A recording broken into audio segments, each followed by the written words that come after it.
Aquel miércoles había comenzado como cualquier otro, pero el cielo ya mostraba que algo diferente estaba por venir.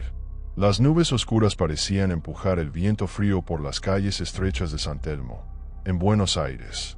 Era final de la tarde, última clase del día, y Martina solo quería terminar pronto para ir a casa y envolverse en una manta. La clase se reunió en el gimnasio cubierto porque el exterior estaba empapado. El sonido de la lluvia golpeando el techo de zinc era casi más fuerte que las voces de los alumnos. El profesor titular de educación física estaba ausente. En su lugar, había un suplente, el señor Bianchi. Parecía tener unos 50 y tantos años, cabello grisáceo y una mirada que pasaba rápido por todos, hasta detenerse en ella un segundo de más. Martina desvió la mirada, fingiendo atarse los cordones. Bianchi hizo la lista y pidió que formaran parejas para un ejercicio ligero, ya que el clima no ayudaba. La clase transcurrió sin mayores problemas, pero, de vez en cuando, Martina notaba que él miraba en su dirección, como si esperara algún momento específico. Cuando sonó el timbre, los alumnos se dirigieron a los vestuarios. El vestuario femenino estaba casi vacío. La mayoría tenía prisa por la lluvia. Martina fue directo a su casillero, giró la combinación que sabía de memoria, y nada. Lo intentó de nuevo, y otra vez. El candado no cedía. El sonido lejano de truenos llenaba el silencio de la sala. Respiró hondo, pensando que quizás estaba distraída y equivocándose en los números, pero después de varios intentos, concluyó que algo no estaba bien. Con un poco de vergüenza, salió al pasillo en busca de ayuda. Encontró a Bianchi cerca de la puerta que llevaba al patio. Estaba solo, mirando hacia afuera, como si esperara a alguien. Cuando ella le explicó el problema, él sonrió y dijo: «Espera aquí un minuto, voy a buscar la lista de combinaciones». Martina asintió, y él desapareció por el pasillo. El sonido de sus pasos se perdió en el ruido de la lluvia y el viento. Ella se quedó allí, abrazándose para entrar en calor, sintiendo el olor a piso mojado que venía del patio. Unos minutos después, él regresó sosteniendo un cuaderno grande, abierto en una página llena de números y nombres. «Vamos», dijo, entrando al vestuario con ella. Martina se extrañó, pues esperaba que él simplemente le diera la combinación, pero no dijo nada. Adentro, solo quedaba una compañera en un rincón, cerrando su mochila.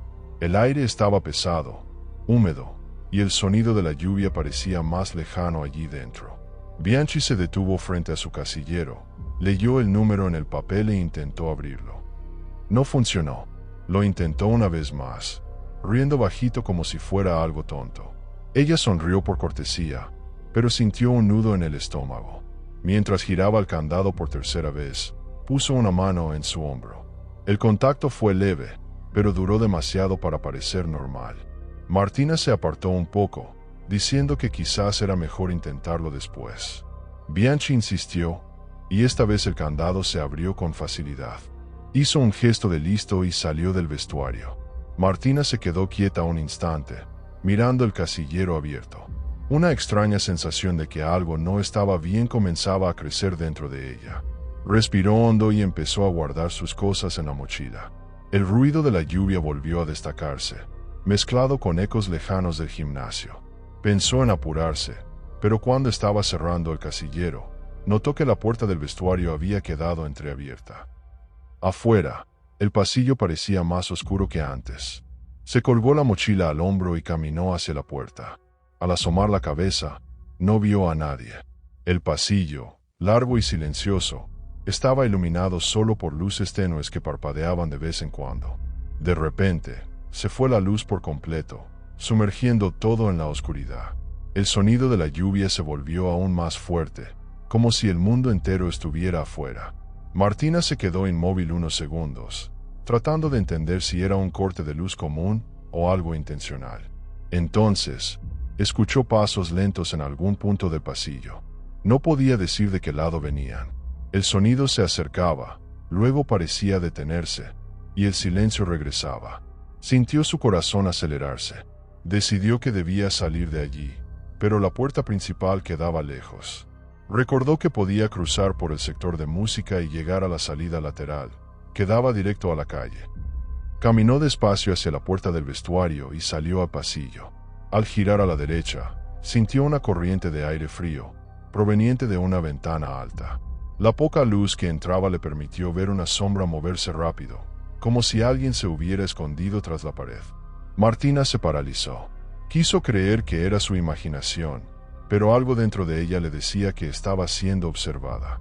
Apretó el paso, bajando las escaleras que llevaban al piso inferior. El pasillo del sector de música era aún más estrecho y mal iluminado. El olor a madera mojada y metal oxidado se mezclaba con el aire pesado. Mientras caminaba, un sonido metálico resonó frente a ella, como si algo hubiera caído al suelo. Se detuvo, escuchando con atención. Luego, oyó el arrastre de un objeto pesado, como un mueble o una caja, acompañado de una respiración fuerte e irregular. El sonido parecía venir del sótano. Martina sabía que ese camino era el único para llegar a la salida lateral. Cada paso que daba, el piso crujía, delatando su presencia. Al acercarse a la puerta que llevaba al sótano, notó que estaba entreabierta.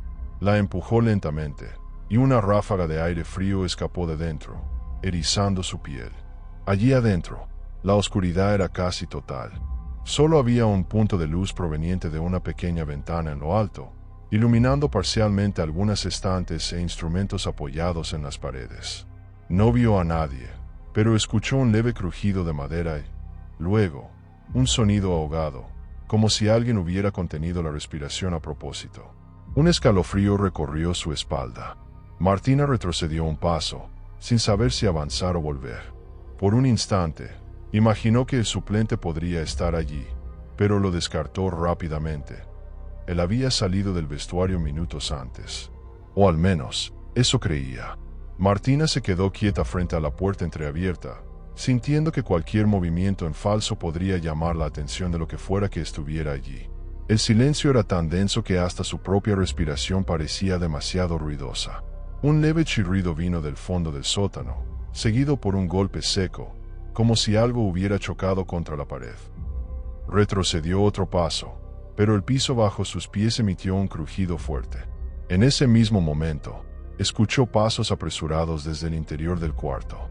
Su instinto habló más alto y comenzó a correr por el pasillo estrecho, sin mirar atrás. Con cada paso, el eco de otros pasos parecía acercarse. Giró bruscamente a la izquierda, atravesando una puerta angosta que llevaba a la sala de ensayo. El lugar estaba sumido en la penumbra, con instrumentos abandonados sobre soportes y partituras esparcidas por el suelo.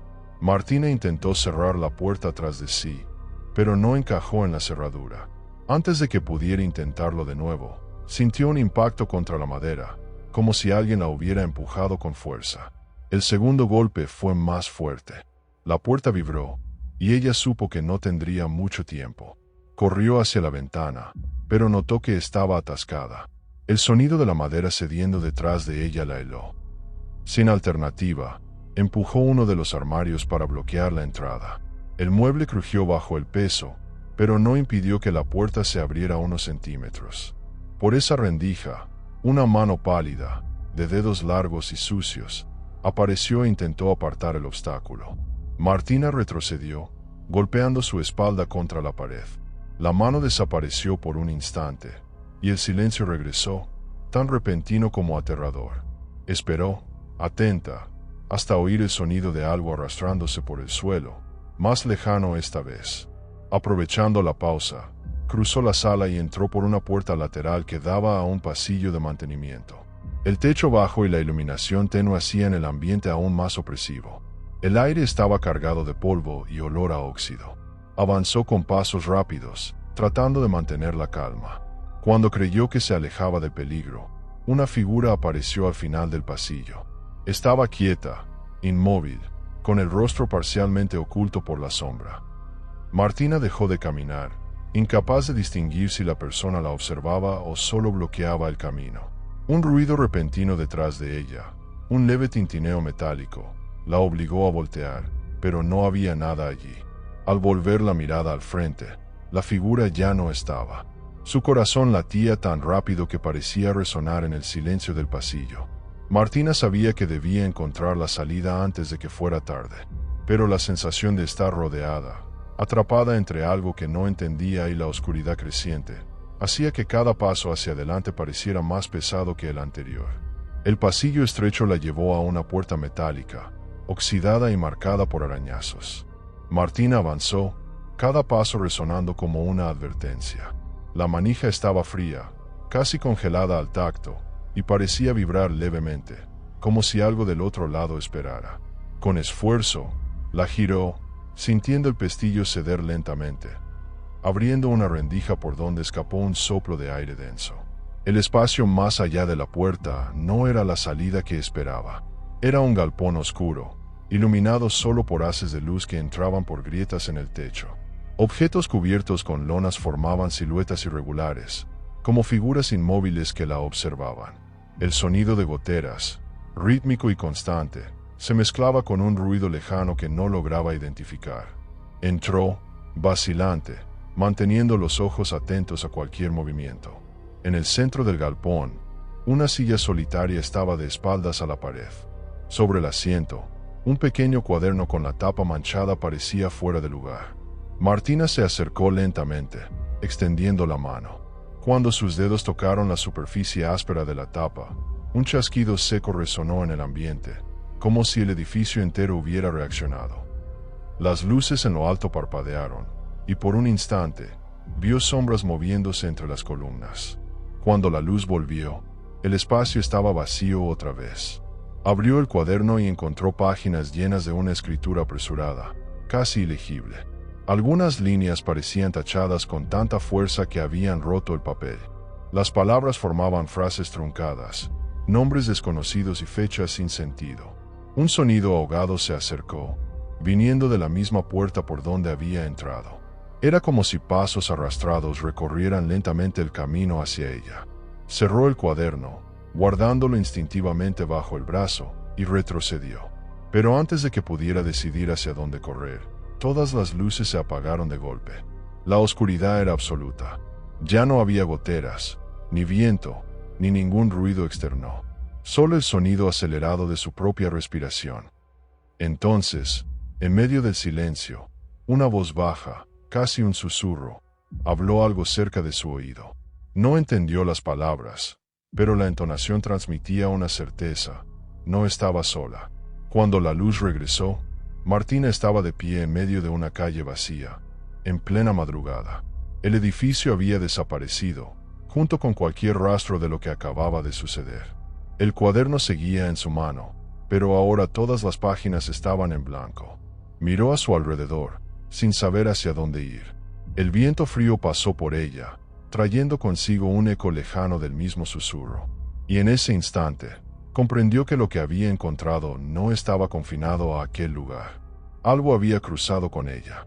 Quizás todavía la seguía. Si lo que Martina encontró esa noche fue real o solo producto de su mente, nadie puede afirmarlo. Pero el cuaderno, que todos juran nunca haber visto, sigue guardado. Y a veces, dicen que páginas nuevas aparecen solas. Tal vez la historia aún no haya terminado. Y tal vez, cuando menos lo esperes, también encuentres tu propia puerta cerrada. Este fue otro relato de la terapia del miedo. Suscríbete al canal y dale like. Hasta la próxima.